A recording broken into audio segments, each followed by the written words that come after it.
Welcome to the Church in the Wild podcast. You'll be hearing the words from worship from Sunday, September 7th, 2025, where we begin our series on the path to rewilding. And we discuss the first path, connect. You can learn more about Church in the Wild and all of our upcoming events and programs at churchinthewild.org. Thanks for listening.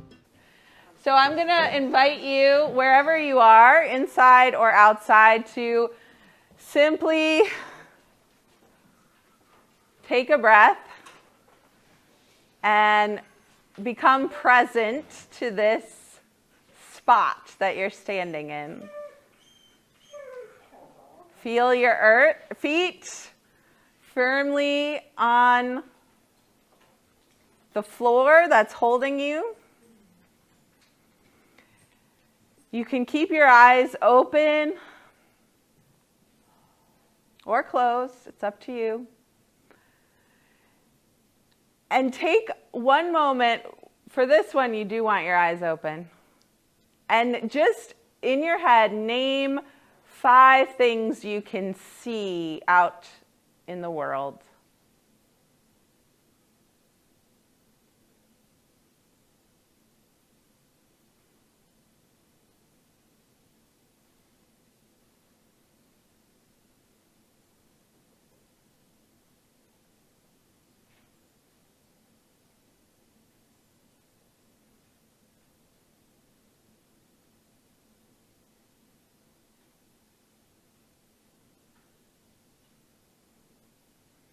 Now you might want to close your eyes to help you focus and identify 4 things you can hear.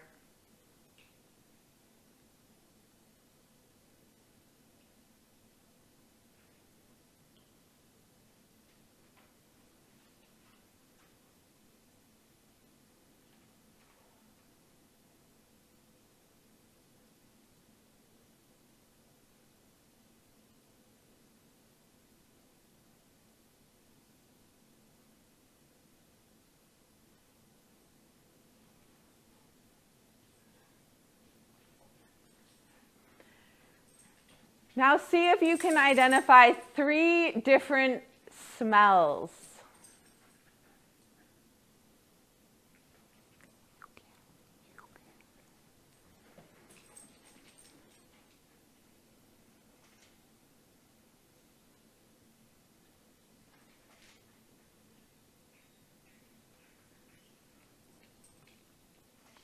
And now search for 2 different feelings or touches on your skin.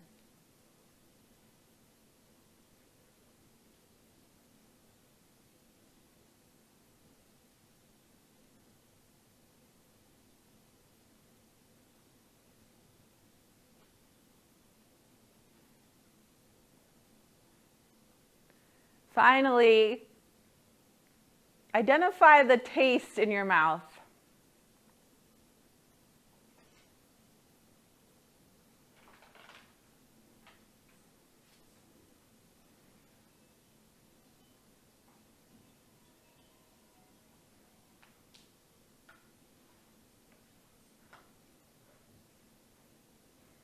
With all of your senses engaged, activated, aware, sending you information. Allow your body to know it is here and it is safe, and this place is our home. And when you've soaked in enough, you can come back to your seat. Now, Dolly's got her poem. Hi, I'm Dolly. Hi, Dolly. Our poem today is The Wild Geese by Wendell. Horseback on Sunday morning. Harvest over, we taste persimmon and wild grape, sharp, sweet of summer's end. In time's maze, over fall's fields, We name names that went west from here, names that rest on graves. We open a persimmon seed to find the tree that stands in promise, pale in the seed's marrow. Geese appear high over us, pass, and the sky closes. Abandon, as in love or sleep, holds them in their way. Clear in the ancient faith, what we need is here. And we pray, not for new earth or heaven, but to be quiet in heart and in eye clear. What we need is here. Our ancient wisdom today comes from the Hebrew story of a man named Job.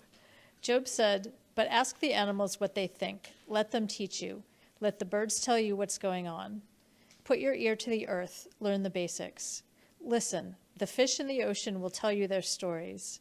Isn't it clear that they all know and agree that God is sovereign and holds all things? Every living soul, yes, every breathing creature." Join me in our response to wisdom in the program. We come seeking connection with creation. May we be open to receive what we most need. Thank you. So I told a few people, oh yeah, I probably need this. Thanks. This is the podcast mic. You can hear all of our worship time together on Pod in the Wild on YouTube or Spotify. Check it out. Little promo. And the mic is fuzzy, yes. So I told a few folks who have been here with us this weekend, it might be a little repetitive, the songs and the readings we heard this weekend. Wild Roots is all about reconnecting to the wild, rewilding ourselves. And so since we kicked off Wild Roots Festival, which we hope will be a yearly event, I thought we would discuss this at Church in the Wild for the month of September.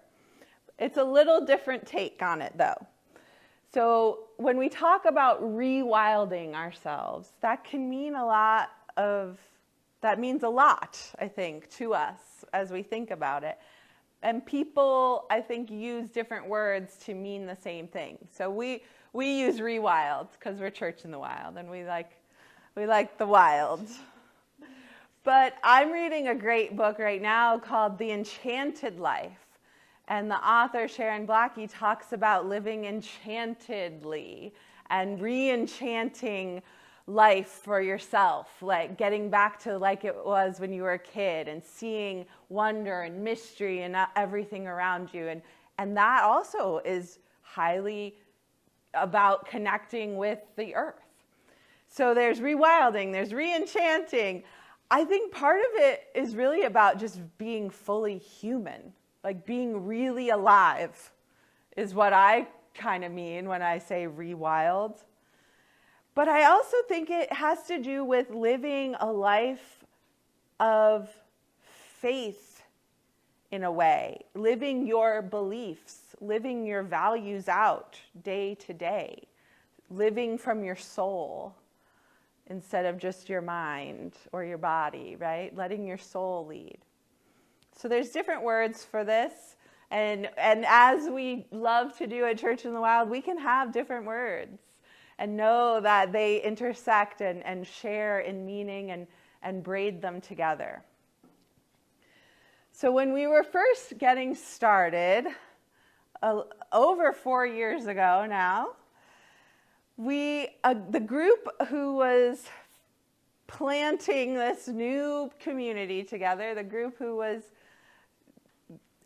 connecting and making Church in the Wild into a thing that existed in the world, we got together, we took a training offered by the Methodist Conference that they ask any new church group to do together.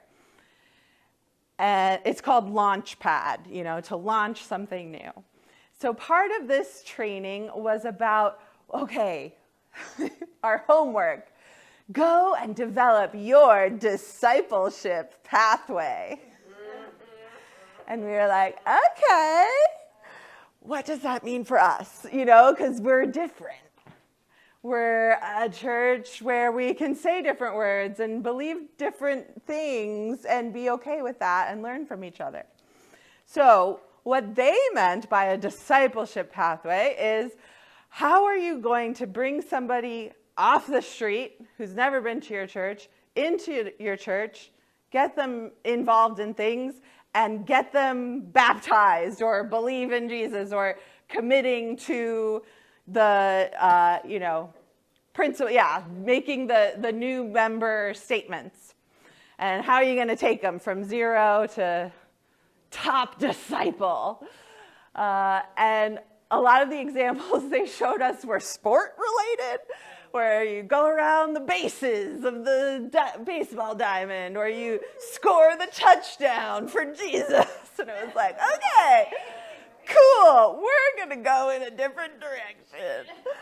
So when we got together, we were like, drop kick me Jesus through the goalposts of life. Does anyone know this? Yeah. The great football, end over end, neither left nor right. Yeah. It's all there, right? So we were like, all right, this isn't really how we think about things. Going from A to B to C to D, and then you win the prize of faith. Like, that's not really how we think about it. I loved a phrase I learned here as a camper at Sky Lake. God is a mountain, and there's many paths to the top. Right? So we thought, okay, we're on a journey together. We're learning.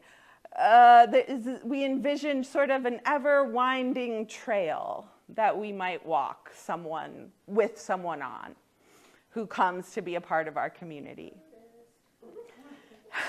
Yeah. And as trails do, one will lead to another. You might decide to turn around and go back the way you came. You might sit down for a while. There isn't necessarily a start and a finish. You could start at one end and go the opposite way, right? Trails aren't prescribed in that way. And there is no hierarchy on the trail. No one wins a hike, no matter what some people might think. Everybody wins when you look out at the beautiful vista you're going to, or it's about the journey there, right?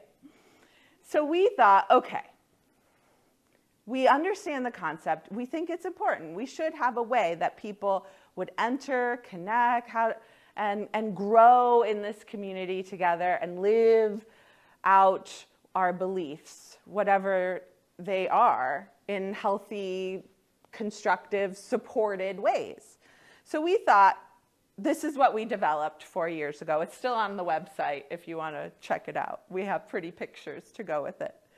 We thought, okay, there are 4 trails we might walk in the life of faithful living together.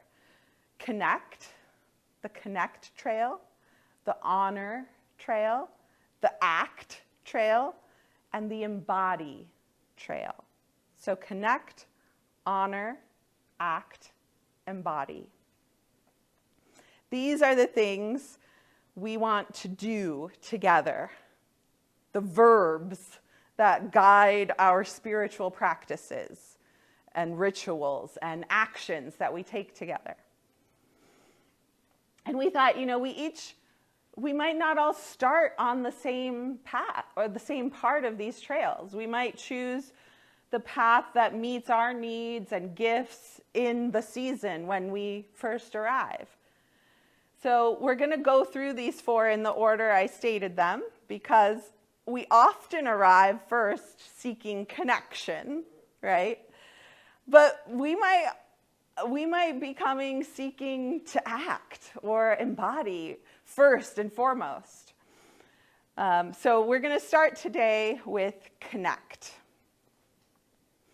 And how we defined, somebody arriving with that need was, I need to connect with others. I want to feel a connection with the spirit, the earth, with myself, and everything else. With love and support, I then feel ready to help others find connection in gatherings where we're all free to be our wholehearted selves. And we were pretty proud of ourselves when we presented this. And we had, we're going to talk about the other 3 in the weeks to come. And thankfully, the person leading it was excited and supportive about the work we had done as well. So just because they gave us some certain examples, I was pleased to see that they were open and accepting of how this group wants to do faith together. So, connect. That's how we're arriving. And that's the first path we might take in this life of hoping to rewild, to reconnect, to re-enchant, to be fully human. We want to connect. We want to foster connection in a variety of ways that we do here. One of the first ideas that came up for how we might foster connection was building our altar together. And this is the thing that people love the most when they first come. They're like, this is so much fun. It's so cool. It helps us connect to creation, right? We get to go out and find a gift left for us. And it helps us feel connected as a group. We build something beautiful together every week. It's a collective work of art. And then we thought, well, let's share new and goods. This was a practice that came from one of my college psychology teachers, who in every class, I had him for several, I was a psych major, every single class, every Monday, Wednesday, Friday, or whatever it was, every course you took with him, he always started out, name one thing that's new and good. Go, boom, boom, boom, and you had to be ready. And he wouldn't if you passed, he would come back to you. He'd be like, no, there is something new and good in your life, kids. Like, he was adamant about this.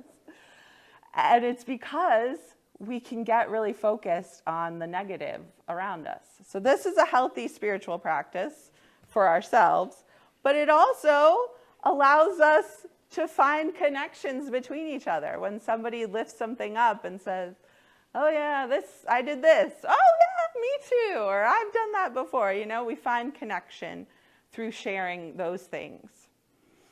And then before we go inward in meditation, we share our celebrations and struggles again. And recently we've added these communal responses. About 2 years ago, we thought, we need a little more participation in our gatherings together. So we started having those words in bold that we say together, speaking together, singing together. All of these things are major ways that humans feel connected. Even keeping a beat together makes us feel that connection. And it's not just to each other, right? It's that we can feel the spirit in that sharing of a beat or a song or words. But for this month, I want us to take these concepts that we're looking at, the connect, honor, act, embody, and think about how we might bring them into the rest of our lives. We try to foster them here while we're here for 1 hour a week, but what are we going to do to live these out, right? To rewild, to bring this with us. Because really, if nothing is different about your life after you come here, I feel like maybe I'm failing you. I want something to feel different. I want something to be inspired in all of us to act differently or think differently or just have a different ease of movement even as you leave this place. So it's great that we do this stuff here on Sundays, but this gathering, I'm going to go back to a sports analogy. This is like our huddle before the play, right? Like we get the team together and we say, all right, it's looking rough out there, guys. How are we going to survive this next play? Okay, I'm going to do this, you're going to do that. All right, break. If the team breaks and nobody does anything, the huddle didn't help, right? If everybody just falls down or goes and sits on the bench, there was no point to the huddle. So this is the huddle. It's meant to inspire us to go and do and be something specific, intentional, right? We set intentions for our week. So this is the practice. We get to pump each other up, go over the plan again, know like, okay, gonna be kind, I'm gonna be loving, I'm gonna do my best out there in this crazy place. And we know, right, we know coming here and connecting with nature really helps. Just getting out of the city for an hour. Carol, who had to get home after the retreat, was telling me, or no, it was Ellen who was telling us, forest bathing, just spending 2 hours a month in nature has significant health benefits. And I was like, well, we spend 4 hours a month here, usually out there. And we get to soak up those health benefits. It's good for us in our bodies, our minds, and our spirits, right? This is the place we come to connect with each other, with creation. I know when I am not at my best self, I need to go outside, take a breath, put my bare feet on the ground if I have to, if it's really bad. And I'm also learning I need to go be with other people. I work from home, and so I can go almost a week of, Zoom meetings and emails, and then all of a sudden I'm like feeling anxious, and I'm like, oh, I just have to go be with people who aren't my family. I just have to go spend time with other people in the real world. This is great. Yeah, we all need it. So connection is necessary in life. And I'm curious, what in your day-to-day helps you foster connection in your life? And this can be any kind of connection, whether it's with God, with others, with nature, yourself. What helps you connect? Hannah. I've heard of quite a few, I'm good at obviously this in real life community, of course, and then I've heard quite a few online communities, and between those two things, I think I connect with quite a lot of people. Great. Yeah, having intentional groups. Yeah. What else helps you foster connection to other things in your life? I'm a school van driver, so I have quite a few senior students this year. And as I drive to work, I think of each of those kids, those precious lives that I have in my care. And I pray for each and every one of them to have a blessed and beautiful day. And it just makes me feel really good inside, and I'm sure that they get blessed. And I greet each one with a smile. Good morning.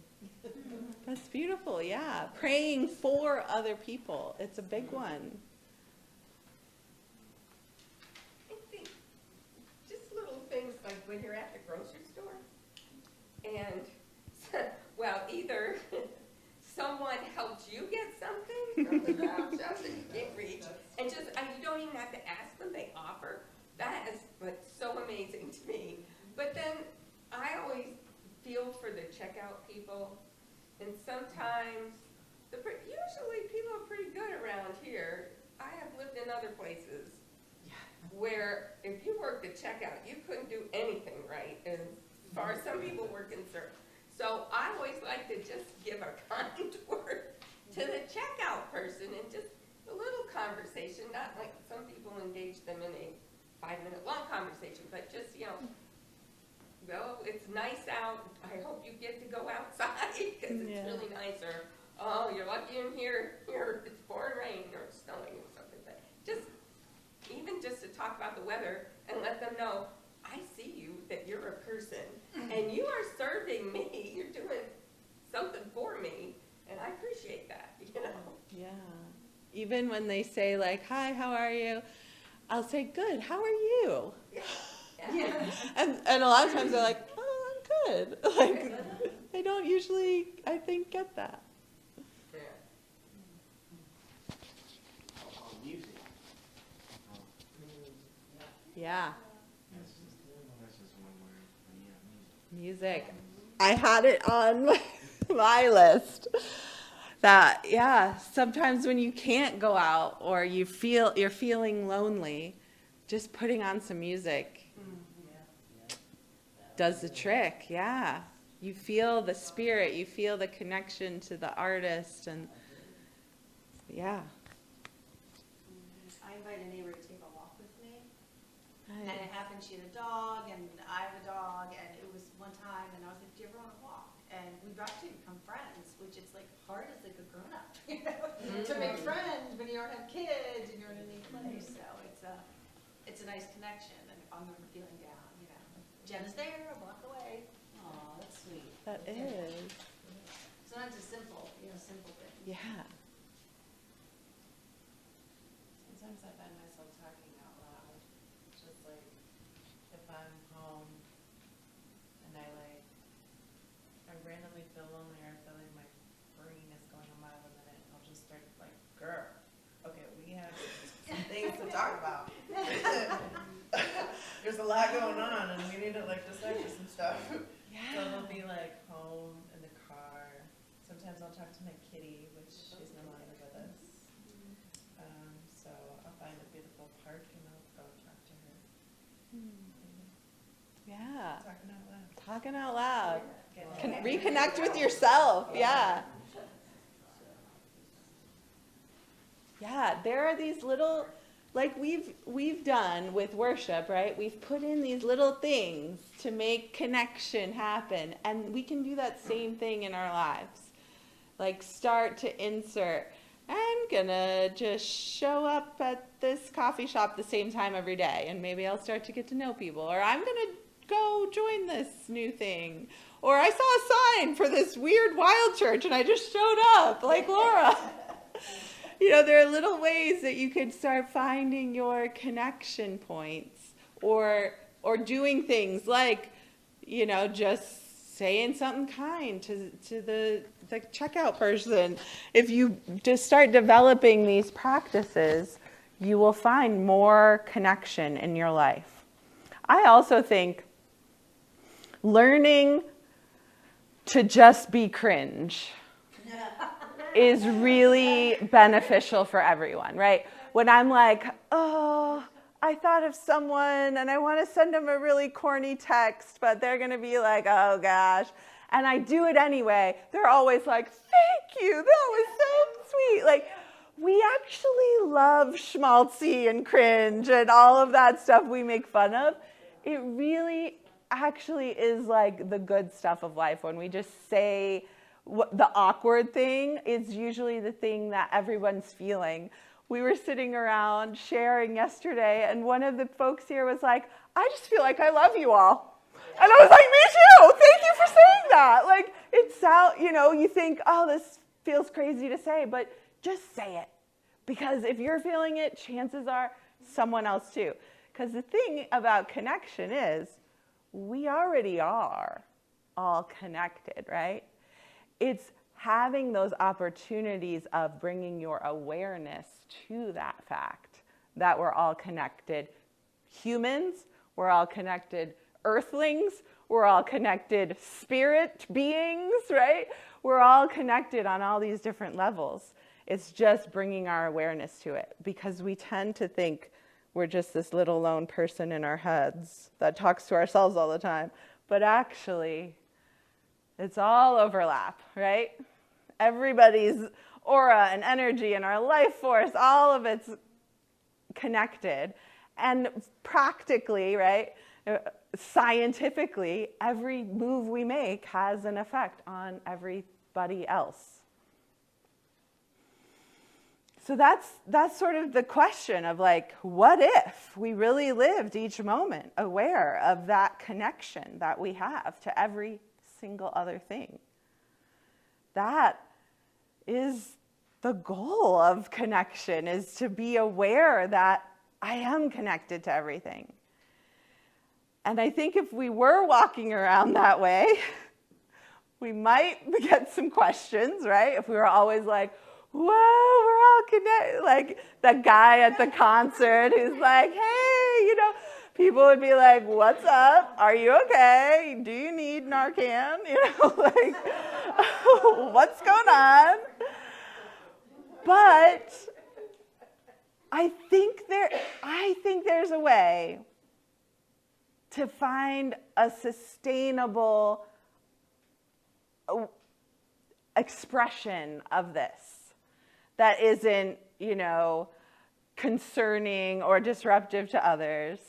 I think that there's a way that we can do the chores and pay the bills and still live with this truth, live in the reality that we are all connected, and that we can maintain that sense even while we have to do the practical things. So, good old Job. It's so funny to me that in this story of like the best person who ever lived that was, tormented by the devil and had everything taken away from him, here Job is in the middle of his story saying, go ask the animals. Go learn from nature. They'll tell you who God is and that God holds us all. So spending time with the beings that don't require our personality or don't think we're weird if we're like, hey, Emma, we're all connected. She's not going to judge us as the dog, right?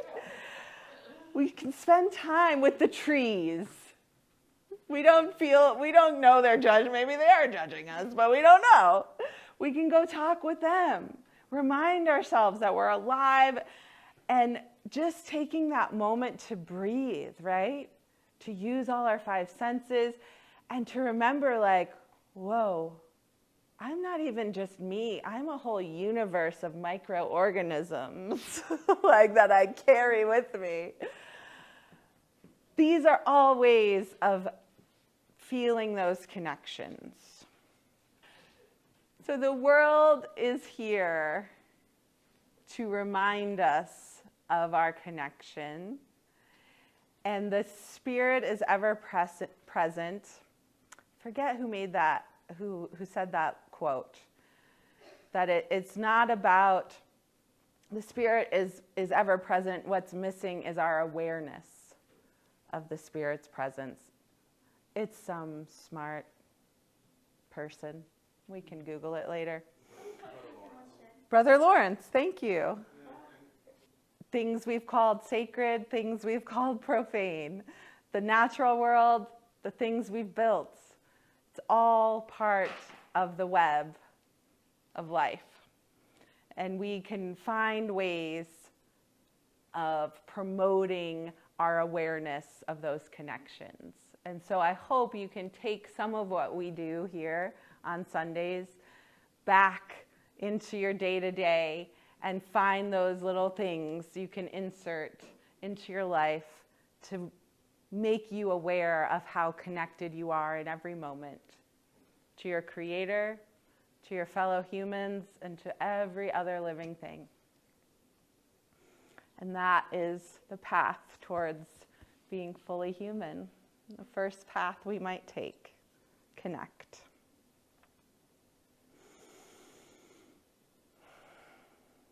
May we live it and make it so.